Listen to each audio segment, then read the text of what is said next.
अस्सलाम वालेकुम व्यूअर्स, कैसे हैं आप सब। मेरी जर्नी की प्रीवियस एपिसोड सुजुकी ऑल्टो के साथ खुंजराब पास तक थी। काफ़ी ज़्यादा लेट हो गया हूँ इस नई एपिसोड के लिए, क्योंकि कुछ मसरूफियत ऐसी बन गई थी, अनसर्टेनिटीज़ इतनी आ गई थी कि उसकी वजह से मुझे इतना टाइम लग गया। तो बहरहाल आज की एपिसोड भी काफ़ी अच्छी होने वाली है और आप लोगों की छोटी गाड़ी को लेकर जो बेयकीनी है वो ख़त्म हो जाएगी। तो प्रीवियस एपिसोड में आपने देखा कि पाकिस्तान चाइना बॉर्डर तक मैं गाड़ी को लेकर गया बगैर किसी हर्डल के, बगैर गाड़ी के किसी मसले के। इजीली जो है वो सारा ट्रैवल रहा मेरा। गिलगित बल्तिस्तान के खूबसूरत व्यूज हैं, स्नो कैप्ड माउंटेन्स हैं, हाई राइज माउंटेन्स हैं, वो आपके साथ शेयर किए। और वैसे भी खुंजराब पास पहुंचकर ये मोमेंट एक बड़ी जबरदस्त अचीवमेंट था, जहां हमने बॉर्डर के करीब का व्यू देखा। और सबसे पहले तो उन लोगों के लिए जो है ना वो एक क्वेश्चन मार्क छोड़ दिया जो कह रहे थे कि जिनके पास छोटी गाड़ी है वो सोचे भी ना। तो वो चीज तो क्लियर हो गई वीडियो से, आप लोगों ने खुद उसको विटनेस कर लिया कि जिगरा चाहिए होता है, गाड़ियां मैटर नहीं करती। यहाँ तक उम्मीद है आपने मेरी पिछली तमाम वीडियोस देखी होगी। ये इस सफर की सेकंड लास्ट वीडियो है या एपिसोड है, और ये अचानक ही प्रोग्राम बन गया था, वरना मैं अपने वापसी के रास्ते पर गामजन था। तो सोचा यहाँ पर भी सुजुकी ऑल्टो का एक और टेस्ट कर लिया जाए और लोगों को मजीद मोटिवेट किया जाए। तो मैंने सोचा क्यों ना नलतर वैली का रुख किया जाए। नलतर के बारे में एक दोस्त ने बताया था कि इतनी खास जगह नहीं है, लेकिन जब मैं पहुंचा तो दिल कर रहा था उस दोस्त को अच्छे खासे जो है ना रैप्टे लगाऊं। लेवल है ये जगह और फैमिली के साथ भी इजीली एक्सेसिबल है। जब मैं लास्ट टूर में यहाँ गया था तो ये रोड चेक पोस्ट तक बनी थी, तो बस मैं फिर चेक पोस्ट से फौजी की जियारत करके वापस आ गया था। लेकिन इस बार जब मैं गया हूँ तो 0 पॉइंट तक रोड कंप्लीट है और फुली कारपेटेड रोड है। तो नगर से वापस आते हुए केकेएच पर नॉर्मल एक टाउन आता है, उसके आपको केकेएच के ऊपर ही उसका बड़ा सारा बोर्ड नजर आएगा, वहीं से आपने टर्न ले लेना है। यानी अगर आप नगर से आ रहे हैं तो राइट साइड की तरफ आपने टर्न कर लेना है। अगर आप मिस कर देते हैं फिर आपको गिलगित से आना पड़ेगा। तो मेरे कैलकुलेशन के मुताबिक 20-25 किलोमीटर आपको एक्स्ट्रा ट्रेवल करना पड़ता है। नॉर्मल से 5 किलोमीटर तक रोड इतना स्टीप नहीं था, लेकिन उसके बाद जो अपहिल आई है मुझे लग रहा था मेरी गाड़ी जवाब दे देगी। कंटिन्यू 8-9 किलोमीटर पहले गियर में, और छोटी गाड़ी के साथ ये भी डर रहता है कि गाड़ी हीट अप ना हो जाए, ऊपर से फुली लोडेड नहीं ओवरलोडेड हो गाड़ी।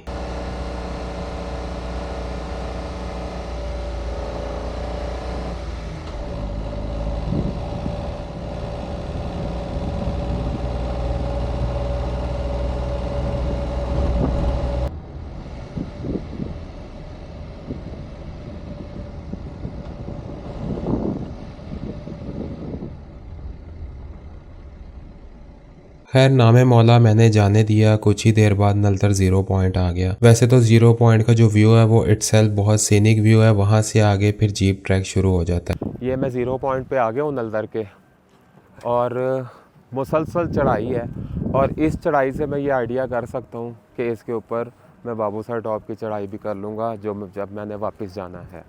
तो हम तो वैसे जा रहे थे गिलगित की तरफ ही, तो लेकिन एकदम ख्याल आया कि चलो ट्राई कर लेते हैं। रोड भी बन गया तो, लेकिन क्या कमाल है, सुभान अल्लाह। आप अगर ये देखें खूबसूरती, तो कमाल की खूबसूरती है इधर। और ये बच्चा मेरी बात नहीं मानता, ये तो आपको कैमरे में छोटी पीक्स नज़र आ रही, तो बहुत ज़्यादा हाई राइज पीक है। अब यहाँ इस पॉइंट पर यहाँ ये जीप्स अवेलेबल हैं, यहाँ से आप जीप हायर करके तो आगे जो लेक्स हैं, कैंपिंग साइट्स हैं, उधर तक जा सकते हैं। ये देखें, ये नलतर रोड है, और यहाँ से आगे जो 0 पॉइंट पे हमने अपनी गाड़ी खड़ी की है, इससे आगे अपनी गाड़ी लाना जो है ना बेवकूफ़ी है। पूरे के पूरे पत्थर हैं, बड़े बड़े पत्थर हैं, तो इधर ये 4x4 ही सूटेबल है।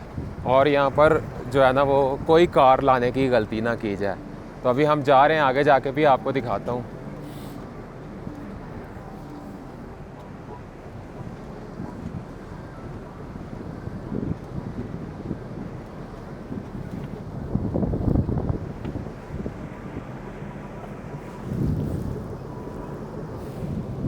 वैसे तो जिन एरियाज के अंदर ये नॉन कस्टम गाड़ियां चलती हैं वहां पर आपको जीप की जगह जो है ना ये प्राडो, पुरानी पजारो और इस तरह की टीएक्स वगैरह मिल जाती हैं गाड़ियां, जिनकी अगर आप इन पत्थरों पे और ऑफ रोड पे अगर आप उनकी ड्राइव देखें तो बड़ी कंफर्टेबल राइड होती है उनकी कंपैरेटिवली। वो जो आप नारान के एरिया या कश्मीर के एरिया में देखें तो वहां पर जो जीप्स चल रही होती हैं, तो इसके अंदर बंदा उतना तंग नहीं होता जितना उन गाड़ियों के अंदर तंग होता है। तो ये एक नॉन कस्टम रीजन के अंदर आपको सहूलत मिलने वाली है, चाहे आप स्वात की तरफ जाते हैं, चाहे चित्राल की तरफ या फिर गिलगित बल्तिस्तान की तरफ। तो बस सफर करते करते तकरीबन आधे पौने घंटे में हम पहुंच गए इनसाइड नलतर वैली। और यहाँ पर जो मशहूर है वो यहाँ की लेक्स हैं। वैसे तो ओवरऑल यहाँ का व्यू ही बड़ा कमाल का है, और थोड़ा सा अगर आप जिस मौसम में मैं गया अक्टूबर के मौसम में जाएं तो काफी ज्यादा चिलिंग मौसम होता है और ठंड होती है अच्छी खासी। तो इस मौसम का एक अपना चार्म होता है। गर्मियों में अगर आपको पता है धूप हो तो फिर वो यूवी रेज की वजह से बंदे को फिर मजा नहीं आ रहा होता। तो दूसरा यहाँ पर 3 लेक्स हैं, जिसमें से एक ब्लू लेक है, फिर सतरंगी लेक है और एक तीसरी लेक है, उसका भी मुझे नाम भी नहीं याद और वहां मैं गया भी नहीं था क्योंकि मगरिब होने वाली थी। तो उसकी वजह से ना फिर अंधेरे में आपको पता है क्या नजर आना था वहां पे, मुकामी लोगों के मुताबिक जो वहां पर परियां होती हैं वही नजर आनी थी। तो खैर दौर ऐसा हो गया, परियां भी देख के रास्ता बदल लेती हैं। तो खैर आगे चलते हैं। तो बहरहाल ये ब्लू लेक पर जो है ना बहुत पुरसुकून जगह है। अगर यहाँ पर पब्लिक कम हो थोड़ी, जैसे ऑफ सीजन में अगर आप ट्रैवलिंग करते हैं तो पब्लिक कम ही होती है, तो उसके अंदर आपको बड़ा सुकून मिलने वाला है। यहाँ पर क्रिस्टल क्लियर वाटर है यहाँ पर लेक्स का, और पानी भी कोई खास गहरा नहीं है, आप पानी के अंदर भी जा सकते हैं, कोई मसला नहीं है। तो कुछ देर यहाँ पर हमने स्टे किया और फिर यहाँ से जब हम वापसी पर गए हैं, क्योंकि जो जीप का ड्राइवर था उसने ये कहा था कि एक और लेक है सतरंगी लेक, लेकिन वो मैं आपको वापसी पर लेके जाऊंगा, पहले आगे चलते हैं। तो इससे तकरीबन 10 मिनट पहले ही सतरंगी लेक आ जाती है, और उस लेक का नाम भी उसके कलर की वजह से रखा गया है, डिफरेंट मतलब कलर्स, और उसके अंदर माउंटेन्स जो दरख्त है वहां पर, और ऑटम के जो कलर्स हैं दरख्तों के पत्तों की वजह से, तो वो सारे रिफ्लेक्ट करते हैं उस लेक के अंदर, तो इस वजह से उसका ये नाम है। ये भी खैर अच्छी लेक है। वहां पर जो है वो एक दरख्त की आड़ में मैंने चाय बनाई, हवा बहुत तेज चल रही थी, घना जंगल और खूबसूरती यहाँ पर भी एंड लेवल की थी। तो कुछ वक्त यहाँ पर भी स्टे किया और फिर यहाँ से मैंने अपने वापसी का सफर का इरादा किया हुआ था, जिसमें मेरा प्रोग्राम ये था कि अब चिलास जाकर ही ब्रेक लगाऊंगा। लेकिन सिचुएशन इसके ऑपोजिट हो गई। रात काफी हो चुकी थी, फैमिली भी थक गई थी, और दूसरा रायकोट ब्रिज के बाद दरियाए सिंध की हैबत से मस्तूरात जो गाड़ी में मौजूद थी वो खौफजदा थी, इसलिए जगलोट पर ब्रेक लगाकर स्टे किया और रात वहीं गुजारी। कभी कभी जो है ना वो फैमिली की बात मानने में भी आफियत होती है, बस ये ख्याल मेरे जहन में आया था, तो इस वजह से मैंने फिर इसमें ही बेहतरी समझी। तो व्यूज ये था आज का सफर मेरी छोटी कंपेनियन सुजुकी ऑल्टो के साथ। अगला सफर बहुत ही इंपॉर्टेंट है, क्योंकि उसमें मैं आपकी वो तशवीश दूर करूंगा कि बाबू सर छोटी गाड़ी चढ़ती है कि नहीं चढ़ती। जितने भी लोग जो है ना भाई आपका ना उनको चैलेंज कर रहा है, ये अगली वीडियो के अंदर भाई आपका चैलेंज उनको करेगा और फिर सबके मुंह बंद होंगे। तो आज की वीडियो करते हैं यहीं पर एंड, तो मिलेंगे दूसरी वीडियो में जब हम बाबूसर टॉप के ऊपर गाड़ी चढ़ाएंगे। फिल वक्त के लिए मुझे दे इजाज़त।